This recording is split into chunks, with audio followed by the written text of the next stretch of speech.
Morning students, ये आज हम डिस्कस करेंगे एनसीईआरटी क्वेश्चंस एक्सरसाइज के यूनिट एमीन्स के। इससे पहले आपने डायजोनियम पढ़ लिया हो, बल्कि पूरे यूनिट के आपने सही से नोट्स एक बार रिवाइज कर लीजिएगा विद डायजोनियम सॉल्ट, तभी आप ये क्वेश्चंस कर पाएंगे, समझ भी तभी आएंगे। हम स्टार्ट करते हैं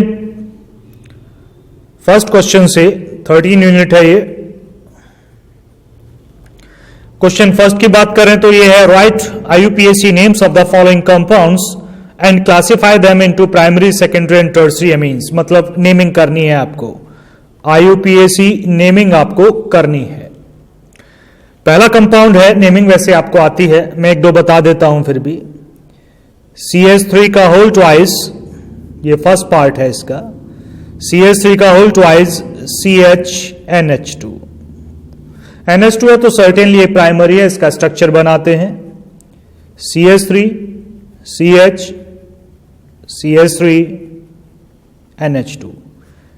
चेन ये बनेगी 1 2 3 प्रोप, 3 कार्बन है, N और 2 पोजीशन पे अमीन जुड़ा है, प्रोपेन टू अमाइन, और कैसी है, प्राइमरी। N के रिगार्डिंग में हम चेक करते हैं प्राइमरी है सेकेंडरी है, एक तरफ चेन है प्राइमरी है। सेकंड पर आते हैं, सेकंड कंपाउंड है इसका CH3 CH2 का होल ट्वाइस NH2।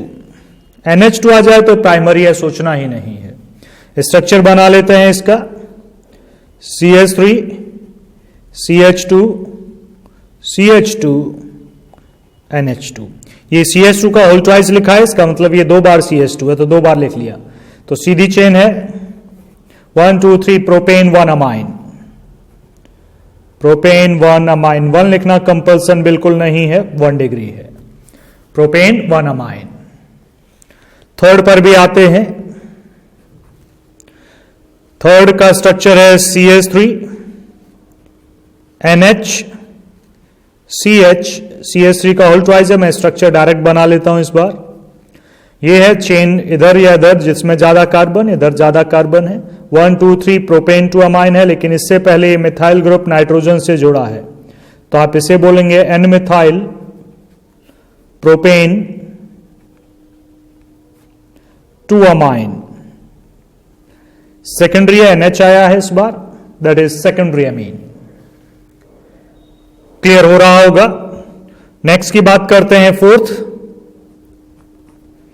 फोर्थ है CH3 का होल थ्राइस CNH2। NH2 आए तो प्राइमरी है भाई। CH3 C स्ट्रक्चर बना लेते हैं CH3 CH3 and NH2। 3 carbon की चेन है, 2 मिथाइल, दूसरे पर 1 2 पर मिथाइल है, 2 मिथाइल प्रोपेन 2 अमाइन। NH2 है, प्राइमरी है, NH2 है, प्राइमरी है, 2 मिथाइल प्रोपेन 2 अमाइन। नेक्स्ट पर आते हैं फिफ्थ।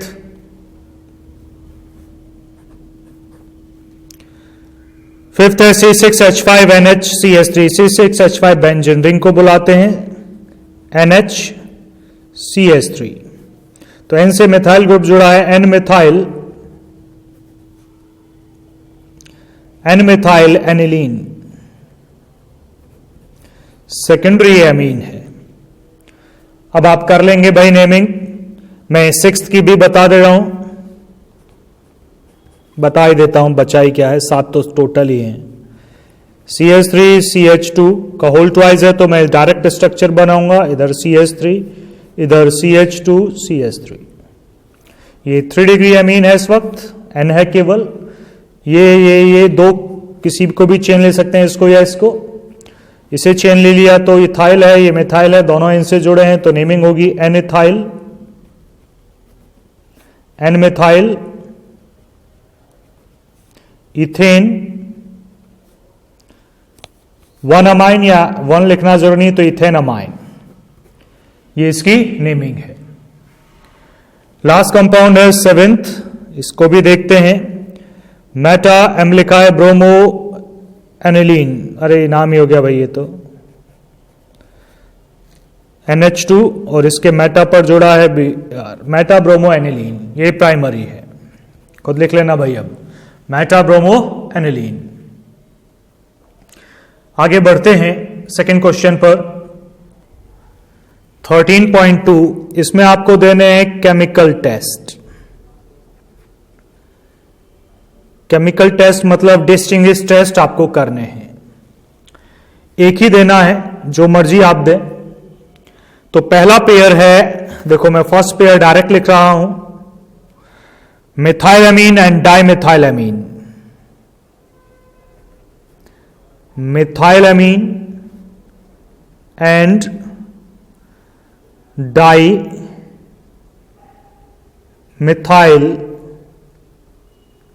एमीन। स्ट्रक्चर बना लें, पेज को डिवाइड करके बना लें, बल्कि मिथाइलएमीन लिखें पहले कॉलम में मिथाइलएमीन, ये CH3NH2 है। स्ट्रक्चर भी बना लें CH3NH2 और ये 1 डिग्री है। दूसरा साइड में लिखें डाइमिथाइलएमीन,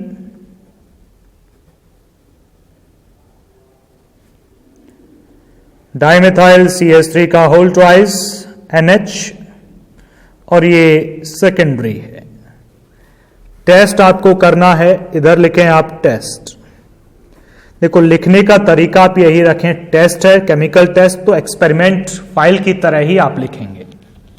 मैं पहले में लिखने का तरीका बता रहा हूं, बाद में बस टेस्ट का नाम बताऊंगा बाकी के लिए। प्राइमरी सेकेंडरी आप कार्बाइलएमीन यूज कर सकते हैं टेस्ट, आइसोसाइनाइड टेस्ट भी बुलाते हैं, या फिर हिंसबर्ग टेस्ट। हिंसबर्ग टेस्ट ये सबके लिए बेटर है, मतलब प्राइमरी सेकेंडरी टर्शियरी तीनों को कर सकता है, इसलिए हमने इसे सेलेक्ट किया। हिंसबर्ग रिएजेंट से तब आप मिथाइलएमीन को रिएक्ट करते हो, जो प्रोडक्ट बनता है वो सॉल्युबल होता है अल्कली में। आप हिंसबर्ग रिएजेंट से रिएक्शन चेक करें एक बार। आप लिखेंगे product of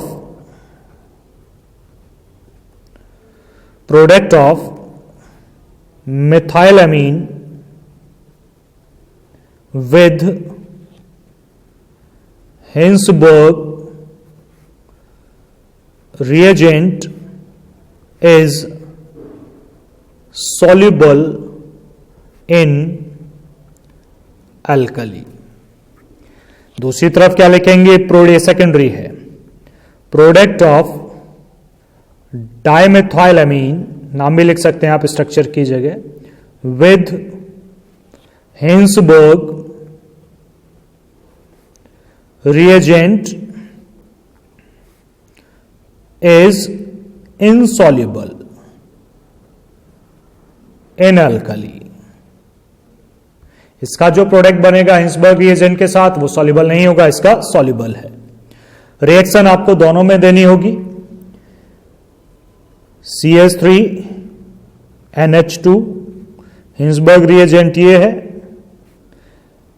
benzene sulphonyl chloride, reaction होगी, HCl एलिमिनेट होगा, CH3NH सल्फर, इस H की वजह से सॉल्युबल है। इसके नीचे लिखेंगे soluble in alkali, soluble in alkali. इधर CH3N CH3HCl benzene sulphonyl chloride, HCl eliminate करेंगे, CH3N CH3 sulphur oxygen benzene.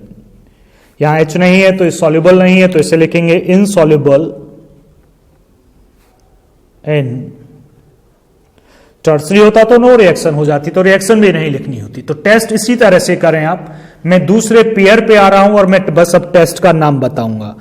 हाँ, अगर डाइएजो टेस्ट करना पड़ा मुझे, डाई टेस्ट भी बुलाते हैं, डाइएजो डाई टेस्ट या डाई टेस्ट बुला दो सीधे सीधे, तो मुझे एक्सप्लेन करना होगा। चलिए पहला कंपाउंड दूसरा पेयर लिखते हैं। दूसरा है secondary and tertiary Amin.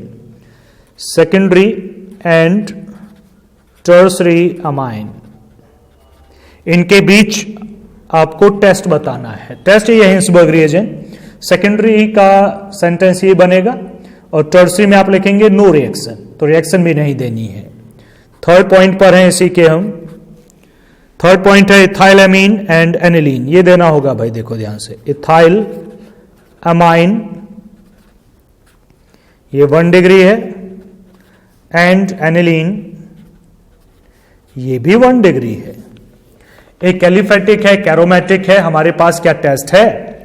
Hinsberg test कर नहीं पाएगा, कारण है वो प्राइमरी सेकेंडरी के बीच करता है और टर्सरी के प्राइमरी सेकेंडरी टर्सरी के बीच करता है। दो प्राइमरी अमीन के बीच डिस्टिंग्विश नहीं करता वो। कार्बाइल अमीन प्राइमरी को सेकेंडरी या प्राइमरी को टर्सरी से डिस्टिंग्विश करता है। अब क्वेश्चन है दो प्राइमरी है, कैलिफेटिक एरोमेटिक, तो सर कौन सा टेस्ट करें? तो इसीलिए हमने कहा कि इससे पहले आप डायजोनियम जरूर पढ़ लें। टेस्ट का नाम है डाई टेस्ट और लिखने का तरीका मैं बता रहा हूं।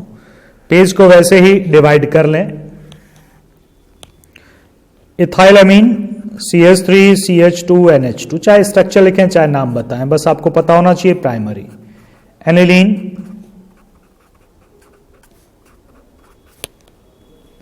और इस साइड टेस्ट बन गया column. Test dye test, diazo dye test लिख सकते हैं। यहां नो रिएक्शन, यहां आप लिखेंगे गिव्स येलो कलर्ड डाई। अब ये कौन सी रिएक्शन देनी है जी? कपलिंग रिएक्शन आपको देनी है। डायजोनियम प्लस एनिलीन, ये वाला H यहां दिखाएंगे, HCl एलिमिनेट होगा,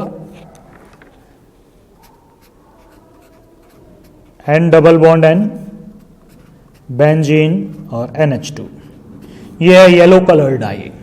तो जो डाई टेस्ट है वो प्राइमरी अमीन्स के बीच डिस्टिंग्विश करता है एरोमेटिक और एलिफेटिक। एरोमेटिक ये टेस्ट देते हैं, एलिफेटिक ये टेस्ट नहीं देते। अगले फोर्थ पर बढ़ते हैं। फोर्थ गिवन है aniline and benzyl amine. Aniline aromatic है और ये डाई टेस्ट देगा। बेंजाइल अमीन देखिएगा, वैसे तो बेंजीन रिंग है लेकिन ये डाई टेस्ट नहीं देगा क्योंकि NH2 बेंजीन रिंग से नहीं जुड़ा हुआ है। तो दोनों प्राइमरी जरूर हैं लेकिन पहला येलो प्रेसिपिटेट बनाएगा डाई टेस्ट में, ये नो रिएक्शन हो गया होगा टेस्ट आपका। अगले वाले पे बढ़ते हैं। एक है फिफ्थ पॉइंट का aniline and N-methyl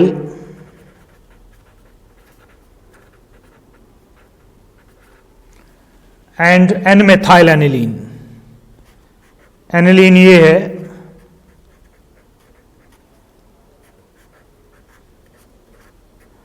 N-methyl aniline ये है। ये प्राइमरी, ये सेकेंडरी। अब आप इसके लिए प्राइमरी सेकेंडरी वाला टेस्ट निकालिएगा। कार्बाइल अमीन टेस्ट दे सकते हैं, आइसोसाइनाइड इसे बोला जाता है, या हिंसबर्ग टेस्ट दे सकते हैं, यूजुअल है प्राइमरी सेकेंडरी के लिए। तो डिस्टिंग्विश टेस्ट खत्म हुए। नेक्स्ट क्वेश्चन पर चलते हैं। फोर्थ नहीं, थर्ड क्वेश्चन पे, सेकंड था भाई। थर्ड क्वेश्चन पर हैं हम 13.3, समझ लीजिएगा। अकाउंट फॉर द फॉलोइंग, ये रीजनिंग का क्वेश्चन है, कॉन्सेप्चुअल क्वेश्चन है। हम देखो भाई लिखेंगे नहीं, हम आपको एक्सप्लेन कर देंगे, आप अपनी लैंग्वेज में आप लिख लें। pKb of aniline is more than that of methylamine. pKb याद करिएगा, हमने बताया था that is inversely proportional to basic nature. जितना ज्यादा बेसिक नेचर होगा उतनी कम pKb होगी, अपोजिट है। अब वो कह रहा है एनिलीन की pKb ज्यादा है, मतलब pKb इसकी ज्यादा है, pKb इसकी कम है। जिसकी pKb कम वो ज्यादा बेसिक, ये मोर बेसिक। और ये लेस बेसिक। तो क्वेश्चन आपका बना, आपका आंसर बनेगा pKb of aniline is more than that of methylamine because aniline is less basic than methylamine. पहला सेंटेंस आया, एनिलीन और मिथाइलएमीन में से ज्यादा बेसिक ये है। अब आपको बताना ऐसा क्यों है, क्योंकि मिथाइलएमीन में प्लस आई इफेक्ट शो करता है जो लोन पेयर डेंसिटी बढ़ाता है तो बेसिसिटी बढ़ती है। एनिलीन में ये इस लोन पेयर को डिलोकलाइज करता है जिससे नाइट्रोजन की इलेक्ट्रॉन डेंसिटी कम हो जाती है और इसकी बेसिसिटी भी कम हो जाती है। क्लियर हो गया होगा। तो पीकेबी एनिलीन का ज्यादा है क्योंकि एनिलीन कम बेसिक है मिथाइलएमीन की वजह से। क्यों कम बेसिक है? क्योंकि एनिलीन नाइट्रोजन के लोन पेयर को डिलोकलाइज करता है जिससे इसकी बेसिसिटी बहुत कम हो जाती है, जबकि मिथाइलएमीन में CH3 plus I effect show करता है जो इलेक्ट्रॉन डेंसिटी नाइट्रोजन एटम की बढ़ा देता है और बेसिसिटी बढ़ाता है। सेंटेंस आपके हो। हम सेकंड क्वेश्चन पर आ रहे हैं। सेकंड लिखा है ethylamine is soluble in water whereas aniline is not. Ethylamine है CH3 CH2 NH2। ये वाटर में सॉल्युबल है क्योंकि ये वाटर के साथ इंटरमॉलिक्यूलर हाइड्रोजन बनाता है, हाइड्रोजन बॉन्ड बनाता है विद H2O। सिंपल है। लेकिन एनिलीन नहीं है भाई। एनिलीन में जो हाइड्रोफोबिक पार्ट है वो बेंजीन है जो कि बहुत बड़ा है। नॉन पोलर पार्ट मतलब हाइड्रोफोबिक पार्ट जो वाटर को रिपेल करता है और सॉल्युबिलिटी कम कर देता है, जिसकी वजह से एनिलीन सॉल्युबल नहीं हो पाती। सेंटेंस में आप लिख लेंगे ethylamine is soluble in water because it form intermolecular hydrogen bonding with water molecule, whereas aniline is not because phenyl group या benzene ring is a powerful hydrophobic part, a large hydrophobic part which decrease the solubility of NH2 group. आगे बढ़ते हैं third पर। देखिए question third, मिथाइलएमीन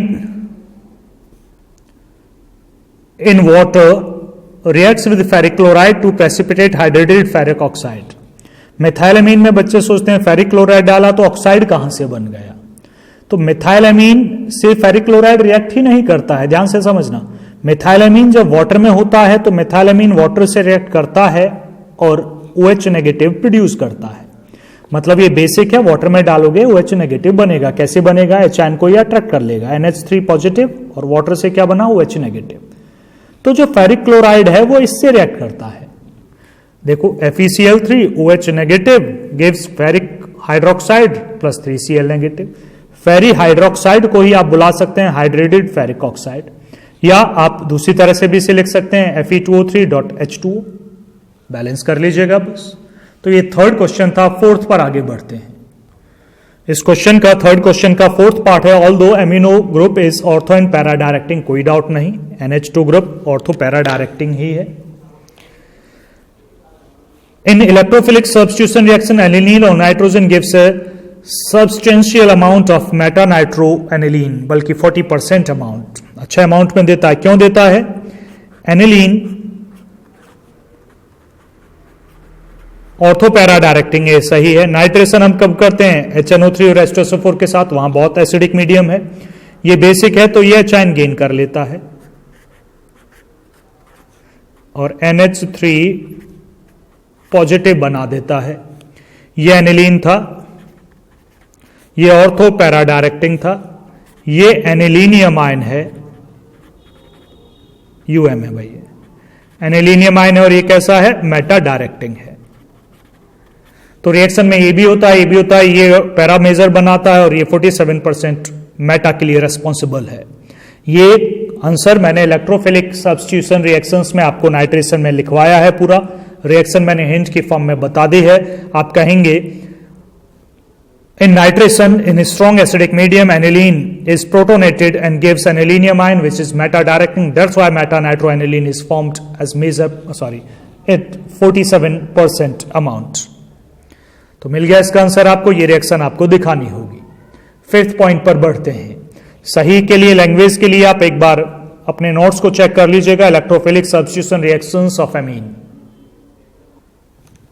next है fifth इसी का, aniline does not undergo Friedel craft reaction. ये भी हमने लिखवाया है इलेक्ट्रोफिलिक सब्स्टिट्यूशन में ही। एनिलीन फ्रेडल क्राफ्ट नहीं देता क्योंकि एनिलीन के पास लोन पेयर होते हैं। फ्रेडल क्राफ्ट मान लीजिए हम कर रहे हैं, ऐसे होनी चाहिए एनहाइड्रस Cl3 जो कि एक ल्यूइस एसिड है, इसका Cl इसे लेना चाहिए, लेकिन ये ल्यूइस एसिड है और ये ल्यूइस बेस है। ये इससे रिएक्ट ना करके ये डायरेक्ट इससे रिएक्ट कर जाता है, ल्यूइस एसिड और ल्यूइस बेस दोनों रिएक्ट करके सॉल्ट बना लेते हैं, जिसकी वजह से फ्रेडल क्राफ्ट नहीं होती है, न्यूट्रलाइजेशन रिएक्शन हो जाती है। तो हमने आपको सेंटेंसेस में लिखवाया हुआ है, एक बार फिर सुन लीजिएगा। It is because aniline is basic which can form salt with anhydrous Cl3 Lewis acid. ये आपका सेंटेंस होना चाहिए। 6 पर आते हैं। Diazonium salts of aromatic amines are more stable than those of aliphatic amines. सीधे सीधे है इसका, ये तो स्टेबल है, हालांकि बहुत ज्यादा तो ये नहीं है, लेकिन ये स्टेबल है। लेकिन मैं कहूं RN2Cl एलिफेटिक का, ये तो स्टेबल ही नहीं है, ये 5 डिग्री तक तो स्टेबल है कम से कम। तो कारण है इसका रेजोनेंस। आप रेजोनेंस बनाकर दिखाएं। मैं एक स्ट्रक्चर बना देता हूं, फिर आप बना लीजिएगा।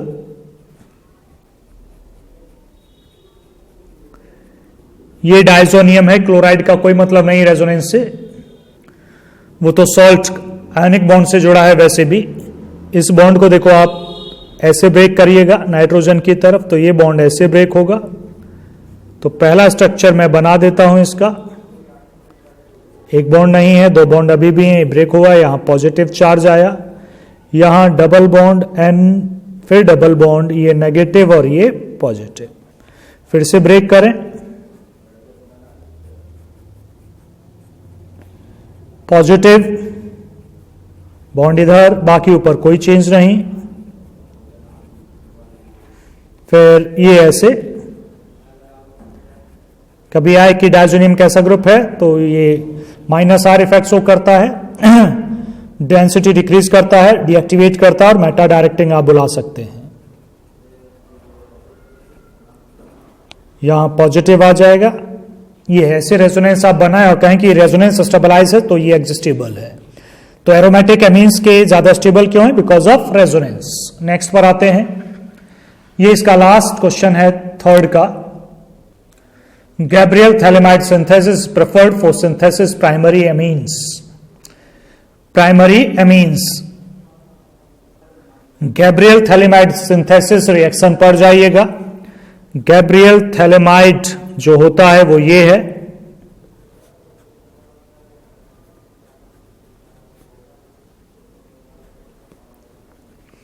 इस केस को हम पोलराइज करते हैं, एक ही बॉन्ड फ्री है, यही अल्काइल ग्रुप लाते हैं तो एक ही अल्काइल ग्रुप आ सकता है, इसलिए केवल प्राइमरी बनाता है, सेकेंडरी टर्सरी बिल्कुल नहीं बना सकता है।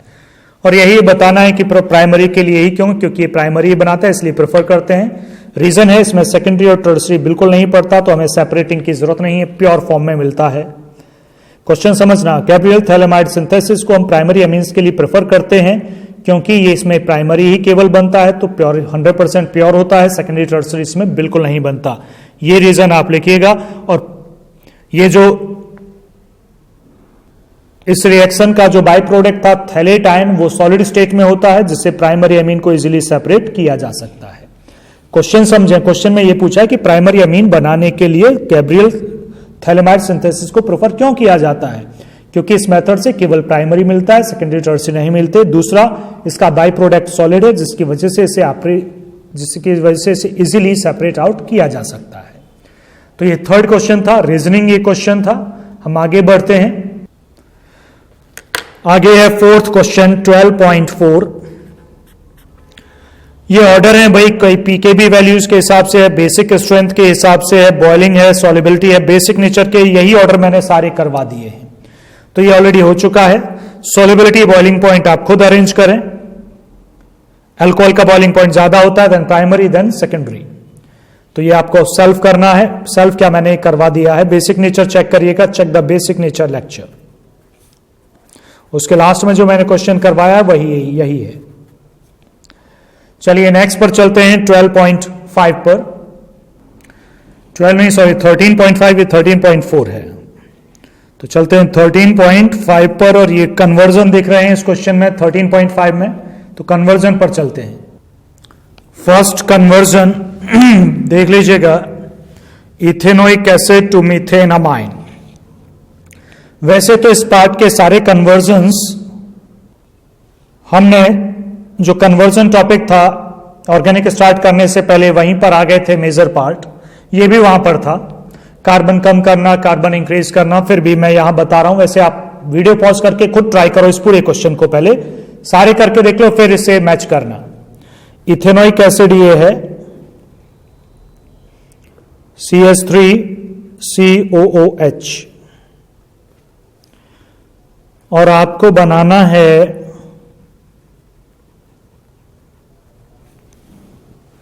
कार्बन डिक्रीज करना, सीधा सीधा एक कार्बन हटाना, इसमें 2 कार्बन, इसमें 1 कार्बन। कार्बन हटाने के लिए अमीन प्रोडक्ट आए तो हॉफमैन को हम सेलेक्ट करते हैं, हॉफमैन के लिए इसे एमाइड में बदलना होगा। हमने इसे NH3 के साथ हीट कर दिया, 2 कार्बन वाला एमाइड बन गया। फिर हमने हॉफमैन कर दिए, Br2 और NaOH या KOH, बन जाएगा आपका मीथेनामाइन।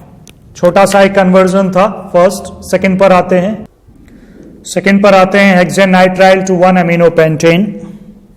हेक्सेन नाइट्राइल देखिएगा, CH3 CH2 CH2 CH2 4, ये 5 और ये C triple bond N।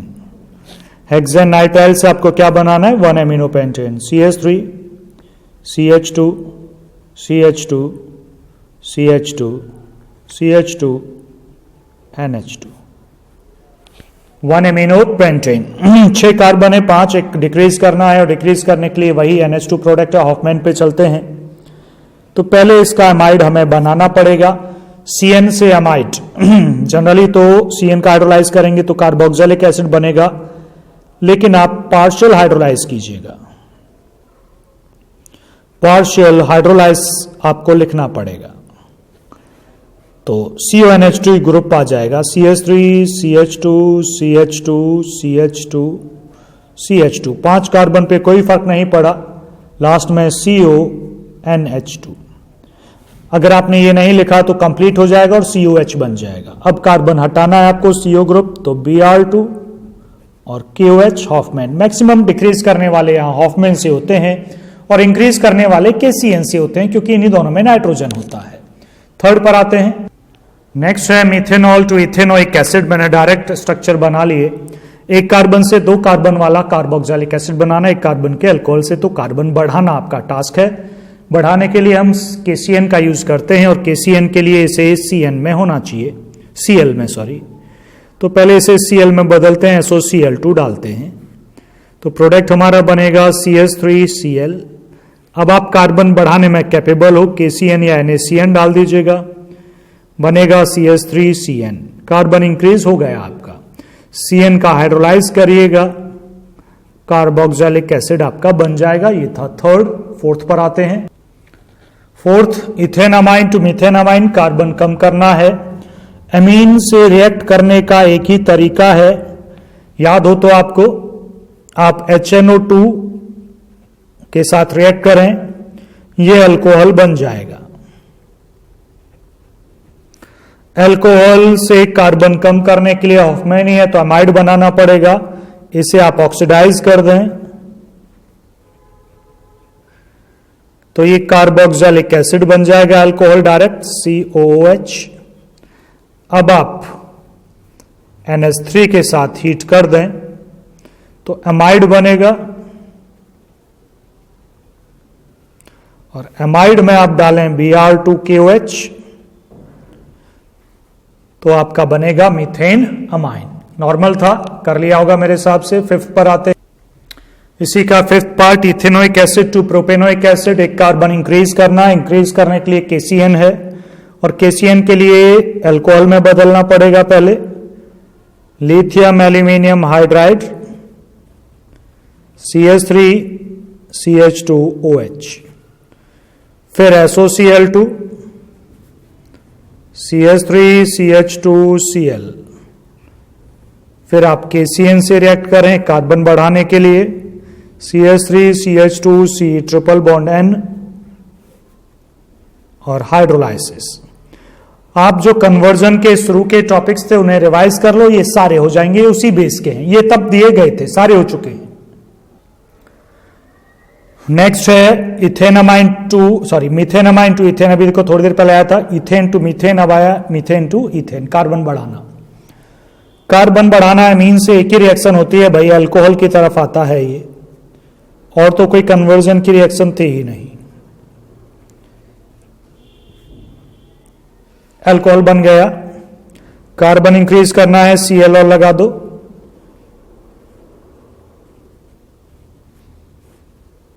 KCN, CH3C triple bond N। अब ये बॉन्ड टूट जाएगा, या तो लिथियम एल्यूमिनियम हाइड्राइड से रिएक्ट कर दो, या फिर मेंडियस रिएक्शन, सोडियम इन इथेनॉल। हो गए जी, ये थी 6 इसका पार्ट। नेक्स्ट पर आते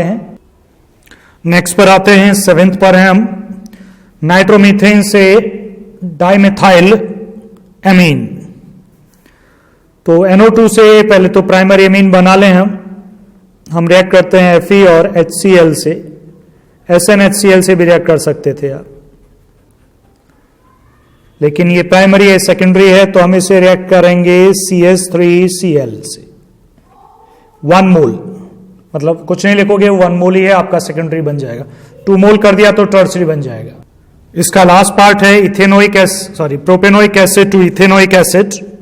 अभी आया था देखो, इथेनोइक से प्रोपेनोइक। अब कार्बन कम करना है, कार्बन कम करने के लिए अमाइड, तो हम इसे बदलते हैं NH3 और हीट कर लेते हैं, ये बन जाएगा CH3CH2CONH2। इसके बाद Br2KOH, यह आ जाएगा CH3CH2NH2। कार्बन तो कम हो गया, लेकिन अब एमीन को कार्बोक्सिलिक एसिड में बदलना है। HNO2 डालोगे एमीन में तो अल्कोहल में बदलेगा, और अल्कोहल का ऑक्सीडेशन करोगे थ्रू KMnO4 एसिडिक या बेसिक मीडियम में, तो आपको कार्बोक्सिलिक एसिड प्रोड्यूस होगा। चलिए, ये क्वेश्चन था आपका 5th था 13th का। 6 पर आते हैं 13.6। देखो मैं क्वेश्चन पढ़ता हूं, समझना। Describe a method for identification of primary, secondary and tertiary amine. Primary, secondary and tertiary amine. Also write chemical equations of the reactions involved. ऐसा कौन सा रिएजेंट है, कौन सा मेथड है जो प्राइमरी, सेकेंडरी और टर्शियरी एमीन्स को आइडेंटिफाई करता है? तो मेथड है Hinsberg test with Hinsberg reagent. Hinsberg reagent कौन सा है? Benzene sulphonyl chloride. मैंने रिएक्शन करवाई है, वहां से आप कर दीजिएगा। ठीक, पूरा लिख दीजिएगा। प्राइमरी के लिए रिएक्शन ये, सेकेंडरी के लिए, टर्शियरी के लिए, और उनकी ऑब्जर्वेशन उनके सामने।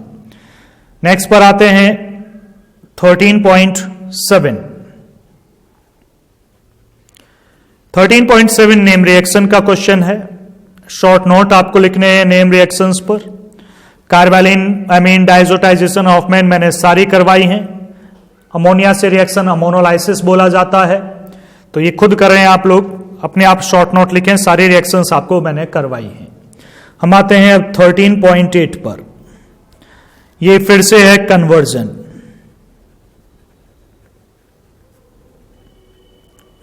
कन्वर्जन खत्म किया, फिर से कन्वर्जन है, लेकिन इस बार एरोमेटिक कन्वर्जन है। स्टार्ट करते हैं। देखिएगा, एरोमेटिक कन्वर्जन हमें करने हैं तो सबसे ज्यादा जरूरी यहां पर है कि आप डायजोनियम को पढ़ लीजिए। उसकी रिएक्शन मैंने फ्लो चार्ट बना के दिया, उसे पढ़ लीजिए, उसके बिना होंगी नहीं। डायजोनियम्स के थ्रू ही जाती हैं। NO2 को आप NH2 में बदलिएगा, SnHCl या FeHCl डालिए, ये एनिलीन बनेगा। एनिलीन में आप डालिएगा HNO2, डायजोनियम बना लीजिए इसे 0 डिग्री सेंटीग्रेड पर, यह बनेगा डायजोनियम सॉल्ट। डायजोनियम सॉल्ट में CuCN डालिएगा, ये साइनाइड बनेगा, और इसका हाइड्रोलाइसिस अगर आप करेंगे तो ये कार्बोक्सिलिक एसिड बनेगा। तो थ्रू डायजोनियम सॉल्ट, ये रूट है। नेक्स्ट पर आते हैं, इसका second conversion benzene to meta bromophenol. समझ लें इसे, बिना डायजोनियम के होगा नहीं। नाइट्रेशन करें आप HNO3 और H2SO4 के साथ, ये बन जाएगा नाइट्रो बेंजीन। फिर ब्रोमिनेशन करें, नाइट्रो मेटा डायरेक्टिंग है तो मेटा पर Br जुड़ेगा।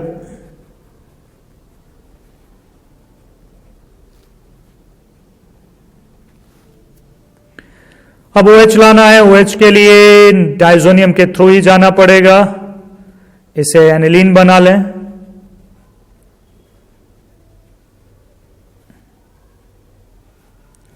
फिर HNO2 डाल के डायजोनियम बना लें। अब टारगेट ये है बस, और N2Cl से फिनॉल बनाने का तरीका वार्म विद वाटर, या reaction with warm water.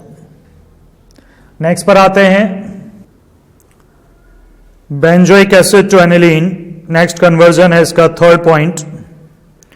Carbon हटाना है, NH3 के साथ हीट करिए, एमाइड बनेगा। अब CO ग्रुप हटा दीजिए हॉफमैन से, Br2 और KOH के साथ रिएक्ट कर दीजिए। फोर्थ पर आते हैं, एनिलीन 2,4,6 ट्राइब्रोमो फ्लोरोबेंजीन। स्ट्रक्चर लिखा हुआ है, बिना डायजोनियम के कोई सा नहीं हो रहा है, डायजोनियम के थ्रू ही हो रहे हैं। 3 Br लाने, ब्रोमीन एक्वस डाल दीजिए, ब्रोमीन वाटर, तीनों पर Br आ जाएगा। NH2 अपनी जगह पर ही रहेगा, Br यहां, Br यहां, Br यहां। अब इस NH2 को फ्लोरीन में बदलना है टास्क, तो डायजोनियम बनाइए, HNO2 273 kelvin, N2Cl, Br, Br, Br, और N2Cl को फ्लोरोबेंजीन में बदला जा सकता है, HbF4 के साथ हीट करें। तो देखो डायजोनियम आता है तो सब आता है आपको। फिफ्थ पर, बेंजाइल क्लोराइड से 2-फेनाइल इथेनामाइन। तो एक कार्बन आपको बढ़ाना है, सीधा सीधा है, KCN से आप रिएक्ट कीजिएगा इसको, CH2CN आएगा, CN को CH2NH2 में बदलना है, मेंडियस रिएक्शन है, lithium aluminium hydride, ethanol with sodium, या लिथियम एल्यूमिनियम हाइड्राइड से भी आप कर सकते हैं। नेक्स्ट पर बढ़ते हैं, सिक्स्थ क्लोरोबेंजीन टू पैराक्लोरोएनिलीन। पैरा पर ही है भाई क्लोरोएनिलीन, तो स्टार्ट करते हैं। पैरा पर लगाना है, Cl ortho para directing group है, नाइट्रेशन कर लेते हैं।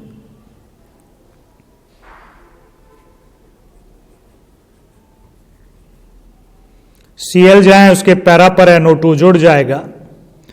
उसके बाद NO2 को NH2 में बदल लेते हैं, Fe और HCl के साथ। हो गया आपका कन्वर्जन, 2 ही स्टेप का था। 7th पर आते हैं। चलिए, इस कन्वर्जन को मैं कब से ढूंढ रहा था, एनिलीन से पैरा ब्रोमो एनिलीन। कब से मतलब तब से इलेक्ट्रोफिलिक सब्स्टिट्यूशन रिएक्शन हमने पढ़ी है कि NH2 group ortho para directing है। तो बच्चे क्या करते हैं, डायरेक्ट नाइट्रेशन ब्रोमिनेशन कर देते हैं और सर पैरा मेजर बन जाएगा, ऐसा नहीं है। यहां पर पहले इसे प्रोटेक्शन देनी होती है। चेक कर लो इलेक्ट्रोफिलिक सब्स्टिट्यूशन रिएक्शन, प्रोटेक्शन देते हैं, इसे एनहाइड्राइड से रिएक्ट करवाओ, CH3CO का whole twice O in presence of a base like pyridine, तो एसिटेनिलाइड बनेगा, NHCOCH3, दैट इज प्रोटेक्ट कर दिया हमने NH2 ग्रुप को, वो एचाइन को अट्रैक्ट नहीं करेगा। अब हम रिएक्ट करेंगे ब्रोमीन इन इथेनोइक एसिड, तो ब्रोमिनेशन होगा NHCONH2। ब्रोमिनेशन अब मेटा नहीं बनेगा, पैरा ऑर्थो पैरा ही मेजर बनेंगे। तो हमने ऑर्थो बहुत कम है, पैरा ही ज्यादा बनेगा, पैरा ही लिखा है, लेकिन NH2 ग्रुप नहीं है। NH2 लाने के लिए आपको इसे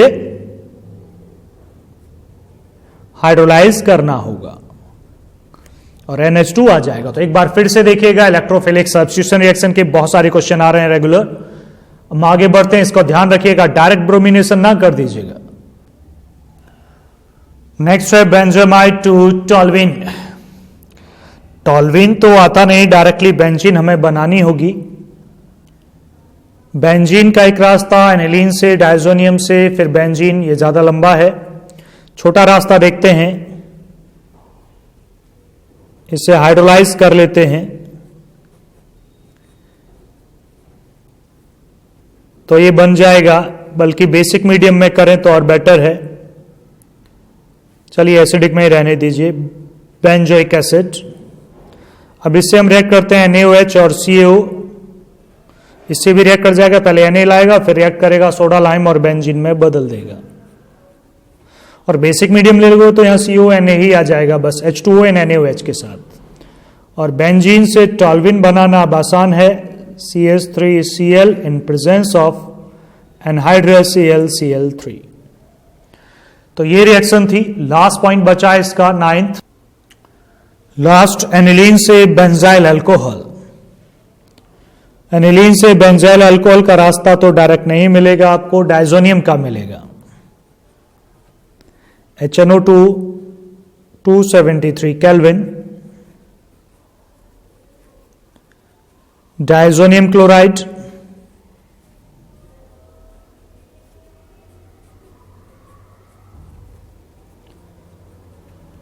CuCN बेंजीन नाइट्राइल बन गया। अब बेंडियस करो रिएक्शन, सोडियम इन इथेनॉल, ये बेंजाइल अमीन बन जाएगा।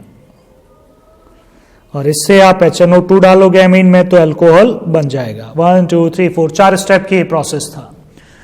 तो आपका ये क्वेश्चन 13.8 कंप्लीट होता है। अब आते हैं 13.9 पर। 13.9 क्वेश्चन है, give structure of A, B and C in the following reactions. यहां A है, यहां B है, यहां C है, मैंने खाली जगह छोड़ी है ताकि मैं इसे फिल कर सकूं, आप मैच कर लीजिएगा। CH3CH2I है, NaCN हो या KCN हो, जैसे रिएक्ट करते हैं तो A बनेगा CH3CH2CN। पार्शियल हाइड्रोलाइज करोगे तो बनेगा CH3CH2CONH2। अमाइड बनेगा पार्शियल से, NaOH-Br2 हॉफमैन है, CO नहीं आएगा, अब इथेन अमाइन बनेगा CH3CH2NH2। बन गए जी A, B और C। ये डायजोनियम है, डायजोनियम में CuCN डालोगे, CN जुड़ेगा। हाइड्रोलाइज करोगे, कार्बोक्सिलिक एसिड बनेगा, बेंजोइक एसिड। NH3 के साथ हीट करोगे, अमाइड बनेगा, बेंजामाइड। CH3CH2Br, KCN से रिएक्ट करोगे, CH3CH2CN। यहां बनेगा आपका, मैं थोड़ा ऊपर, चलो नीचे बना देता हूं, CH3CH2CH2NH2। अब अमीन में HNO2 डालोगे तो अल्कोहल बनेगा, एरोमेटिक नहीं है ये, एलिफेटिक है, CH3CH2OH, प्रोपेन 1-ऑल। आगे बढ़ते हैं, ये नाइट्रोबेंजीन है, Fe अगर आपने क्या डाला है FeHCl तो एनिलीन बन जाएगा, C6H5 बेंजीन रिंग को बुलाते हैं, दैट इज एनिलीन। डायजोनियम बनाओगे, HNO2 ही है, NaO2HCl, डायजोनियम बनेगा। वाटर के साथ हीट करोगे, फिनॉल बनेगा। ये खुद कर सकते हो तुम, पॉज करके खुद ही कर लो। नेक्स्ट है अमाइड बनाओ, CH3CONH2, NH3 के साथ हीट किया है आपने, फिर NaOBr, NaOHBr2 है, यह हॉफमैन है, CH3NH2 बनेगा। और फिर NN2HCl डालोगे मतलब HNO2 डालोगे तो CH3OH बनेगा। वो कन्वर्जन तो सारे यहीं आ गए हैं। नाइट्रोबेंजीन FeHCl डालोगे एनिलीन बनाएगा, एनिलीन में HNO2 डालोगे डायजोनियम बनेगा, N2Cl। फिनॉल डालोगे तो डाई बनेगी, भाई मैं इसे नीचे बना रहा हूं।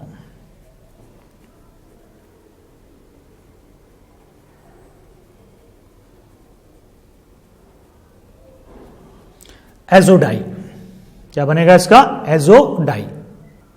तो ये क्वेश्चन तो 13.9। नेक्स्ट पर चलते हैं 10th पर। इजी था ये तो। 10th क्वेश्चन ABCD टाइप का है, आया हुआ है बोर्ड में कई बार। एन एरोमेटिक कंपाउंड ए है भाई कंपाउंड आपके पास, लिख लेते हैं। ऑन ट्रीटमेंट विद NH3, और हीट भी किया है, NH3 के साथ हीट किया आपने तो B बना।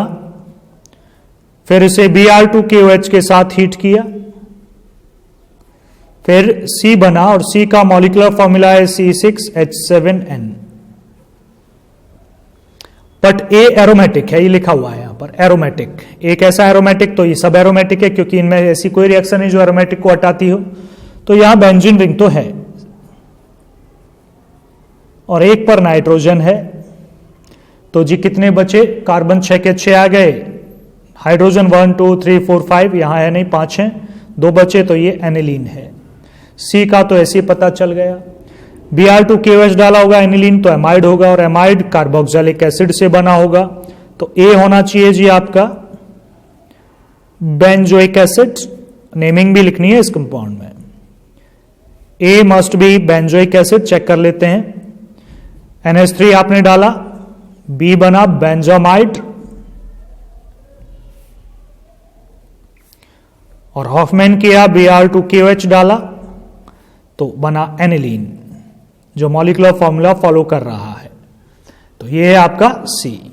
मिल गया होगा आपको आपके क्वेश्चन का आंसर। ए बेंजोइक एसिड, बी बेंजामाइड, सी एनिलीन। ऐसे क्वेश्चन आप खुद कर सकते हैं।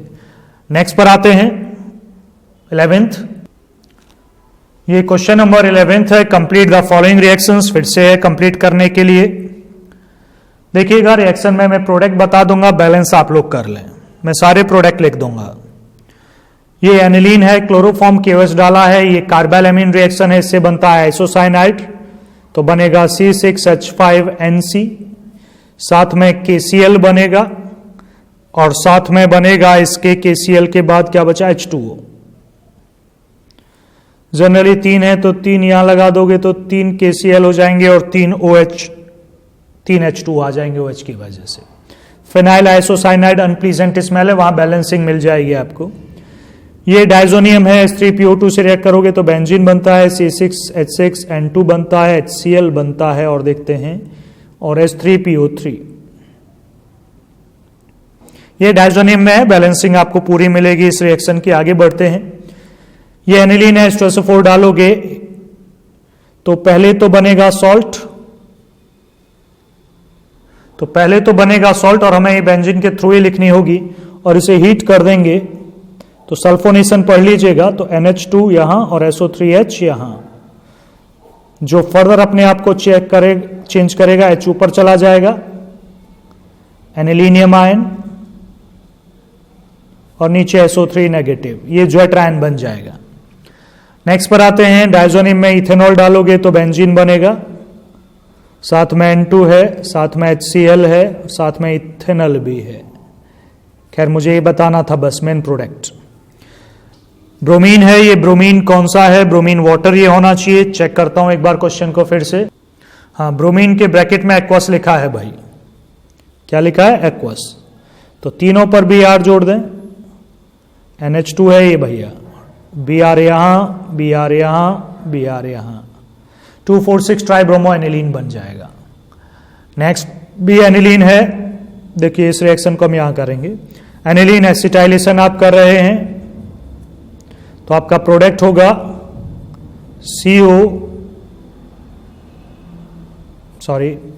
बेंजीन NHCO आएगा, एसिटेनिलाइट। ये फ्लोरोबेंजीन, इसे बैलेंस नहीं किया जा सकता भैया, 2 बार रिएक्शन करवाई गई है। तो ये था आपका 11th क्वेश्चन। नेक्स्ट पर आते हैं 12th question number 12। Why can not aromatic primary amines be prepared by Gabriel phthalimide synthesis. Reason हमने आपको पहले बताया है, Gabriel phthalimide synthesis aromatic primary amine नहीं बना सकता। कारण समझना, रीजन है हेलोएरीन्स। कौन से arenes? Haloarenes do not give SN reaction.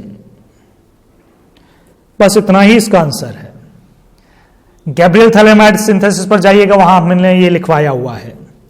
Next पर चलते हैं 13.13। ये क्वेश्चन है, right the reactions aromatic and aliphatic primary amines with nitric acid. Aromatic and aliphatic, भैया एरोमेटिक से रिएक्ट करो। एरोमेटिक ये ले लेते हैं, किसे रिएक्ट करोगे? HNO2 को। टेम्परेचर 273 केल्विन से 278 केल्विन, मतलब 0 से 5। तो डाइजोनियम बनेगा N2Cl। क्या बनेगा? N2Cl। वहीं अगर आप एलिफेटिक करोगे CH3NH2, कोई सी भी हो, CH3 हो या कोई भी हो, और HNO2 ही डालोगे तो अल्कोहल बनेगा, क्योंकि डाइजोनियम ये एलिफेटिक एग्जिस्टेबल है ही नहीं। ठीक, तो आप इथेनॉल बनाइएगा। नेक्स्ट पर आते हैं 14th क्वेश्चन रीजनिंग का है फिर से, और पहला क्वेश्चन है, why are amines less acidic than alcohols. Amines को देखते हैं। एमीन्स होती हैं RNH2 और अल्कोहल होती है ROH। इसमें हमने इसकी एसिडिक स्ट्रेंथ को पढ़ा, इसमें हमने इसकी बेसिक स्ट्रेंथ को पढ़ा। तो सर्टेन है बेसिक है एसिडिक है, लेकिन इक्वल को पढ़ें। हम कहें कि ज्यादा बेसिक कौन है? ये ज्यादा बेसिक है, कम बेसिक है, या हम बोलें ज्यादा एसिडिक कौन है? ये ज्यादा एसिडिक है, ये कम एसिडिक है। ये क्यों ज्यादा एसिडिक है? Because of oxygen it is more electronegative element, EN, electronegative element than nitrogen. तो ज्यादा इलेक्ट्रोनेगेटिव इस बॉन्ड को ब्रेक करने की कैपेबिलिटी ज्यादा रखता है, ये इस बॉन्ड को ब्रेक करने की कैपेबिलिटी कम रखता है, इसलिए ज्यादा एसिडिक है। लॉन्ग पेयर डोनेशन ये ज्यादा रखता है, ये कम रखता है, तो इसलिए ये ज्यादा बेसिक है। चलिए मैं लिखवा देता हूं इसको। लिखेगा, alcohols are more acidic than amines, ऐसे लिखिएगा या ऐसे भी लिख सकते हैं जैसे क्वेश्चन है। Amines are less acidic than alcohols because nitrogen is less electronegative than oxygen. That is sufficient answer, इससे आगे जाने की नीड है ही नहीं। सेकंड पर आते हैं। Why do primary amines have higher boiling point than tertiary amines. Primary भैया ये होती हैं, वैसे तो मैंने बॉइलिंग पॉइंट और सॉल्युबिलिटी आपको दी थी। प्राइमरी ये है, इसमें हाइड्रोजन है जो दूसरे के साथ जुड़ सकता है। टर्शियरी ये है, इसमें तो हाइड्रोजन ही नहीं है, तो इनमें हाइड्रोजन बॉन्डिंग एग्जिस्टेबल है और इनमें हाइड्रोजन बॉन्डिंग नहीं होती है। हाइड्रोजन बॉन्डिंग ज्यादा होगी तो बॉइलिंग पॉइंट ज्यादा होगा। तो आप सीधे सीधे लिखें बिल्कुल, इट इज बिकॉज, मेरे साथ लिख लें जैसे मैं बोला हूं, it is because primary amines are associated with intermolecular hydrogen bonding whereas tertiary amines are not. भाई प्राइमरी मीन्स हाइड्रोजन है तो हाइड्रोजन बॉन्डिंग से एसोसिएटेड होती हैं, जबकि टर्शियरी एमीन्स में हाइड्रोजन बॉन्डिंग नहीं एग्जिस्ट करती है। ये इसका रीजन है। थर्ड पर आते हैं इसके। थर्ड मैंने बेसिक नेचर में एक्सप्लेन किया है, भाई खुद कर लें इसे। तो एलिफेटिक एमीन्स ज्यादा स्ट्रॉन्गर बेस होते हैं देन एरोमेटिक। एरोमेटिक में नाइट्रोजन का लोन पेयर डीलोकलाइज होता है, जबकि एलिफेटिक में डीलोकलाइजेशन नहीं होता है, बल्कि alkyl group plus I effect show करके नाइट्रोजन की इलेक्ट्रॉन डेंसिटी बढ़ाता है। तो थर्ड के लिए एक बार बेसिक नेचर अपनी कॉपी ओपन करके देखें, आपसे हो जाएगा। तो यहां पर एक्सरसाइज एमीन्स की कंप्लीट होती है। कोई क्वेश्चन फिर भी रह जाए तो आप मीटिंग में डिस्कस कर लीजिएगा। तो unit 13 over. Biomolecule next unit होगी जो स्टार्ट होगी आपकी।